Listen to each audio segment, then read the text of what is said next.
Hit TV presents like, share, comment.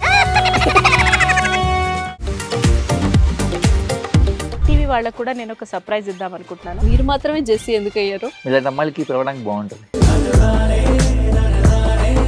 Chandu సాయికి like you and have a జనాలకి ఒక పేరు నచ్చిందంటే దీనికి ఒక ప్రాసెస్ ఉంటుంది. ఎందుకు ప్రాసెస్ డైరెక్ట్కి వెళ్ళిపోదాం. ఏదైనా ఒకటి మర్చిపోయినావా నువ్వు? ఏం మర్చిపోయావు? ఏదో ఆ టైంకి మన సుడి బాగుంటే ఎవరన్నా చూపిస్తే రాయగలం కానీ డోర్ టు డోర్ సేల్స్ చేసేవాళ్ళు. శారీ వస్తుంది, శారీలో వెనకాల కట్టుకుని